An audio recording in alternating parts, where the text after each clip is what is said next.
May I ask your perspective on the election in the United States, Yes, the sure. relationship with Donald Trump and Germany, who maybe shares some of the same views, particularly on immigration, but also in a sort of very nationalist view of things, would be very damaging economically for Germany. How do you imagine that relationship? How damaging do you think that could be to Germany? How does it change your view of the United States as very critical over its influence over Germany and Europe? Well, first of all,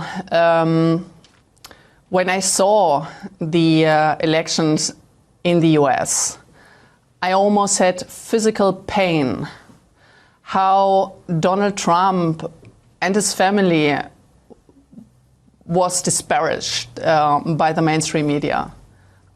So I really had physical pain to see that, like how unfairly he was treated by the mainstream media. So I have to be very frank.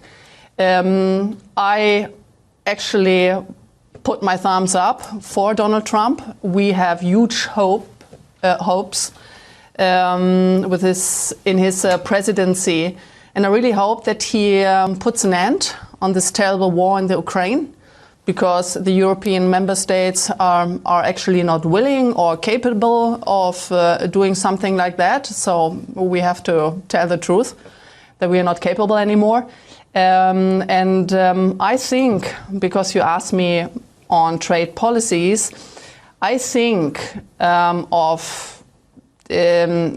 gambling with tariffs and actually imposing them effectively is a huge difference.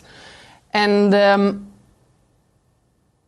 having a look on our car makers, for instance, because German policymakers, they always say, okay, German car makers might be hit very hardly by tariffs, but they're already there with their plans. BMW, Mercedes, Volkswagen, they have almost, I think, 25,000 employees in the US. Mm-hmm. So the firms, the companies, the German companies, they are already in the US. And do you know why? Because of high energy prices here in Germany.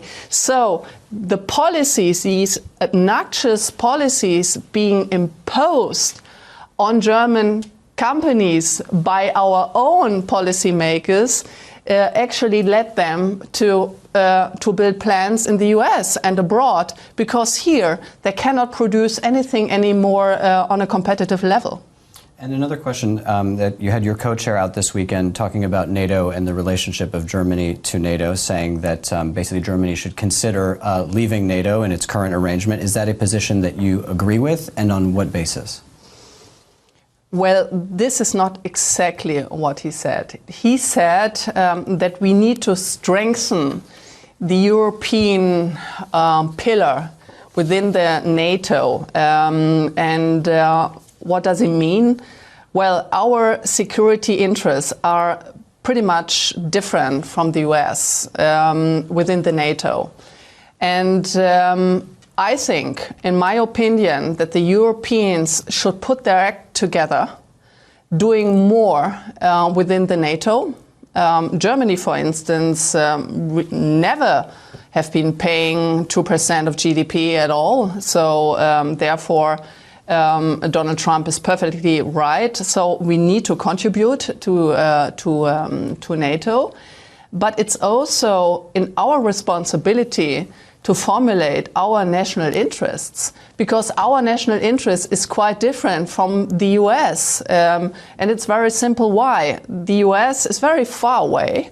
And here in Europe, we have this war in front of our doors. So our security interest is completely different. Do you see Germany's interests as more aligned with Russia's interests than with the interests of the United States? Well, absolutely not. Absolutely not. I think Germany should have taken a more diplomatic part, but Germany failed in doing so. And I think that Donald Trump is really capable to sit together with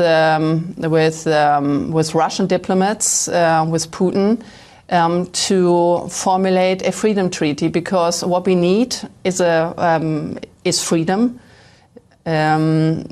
because otherwise I'm in fear, to be honest, that this conflict, this terrible war, may escalate. And on the question also of Ukraine, you've also talked about sort of reconnecting with Russia, reconnecting Russian gas, basically going back to the old German model of lower cheap Russian gas coming in to support industry. Why are you so confident in being so dependent on Vladimir Putin, particularly in light of what we saw over the last few years? Why are you so confident to hand that dependency to Russia, rather than with people that you have potentially a longer track record with of a cooperative relationship and a more diversified source of energy? Well, being dependent on Russian gas, you should really ask this question Angela Merkel, because But it's a policy you're advocating as well. No. Wait. We want to have cheap energy and secure energy in Germany. This is what I stand for, and this is my humble opinion. This would be the right policy. And the energy market is highly disturbed in Germany. We are the only industrial country having switched off nuclear power plants. You have to imagine this, right? So what we need to do is going back to cheap and secure energy support. Otherwise, our entire companies get bankrupt or they go abroad. Like thousands of people sit on the streets because the German companies actually go abroad. They go to the US, they go to China, they go to the neighboring countries because we cannot guarantee energy support anymore. So we need nuclear, we need gas, and we also need coal.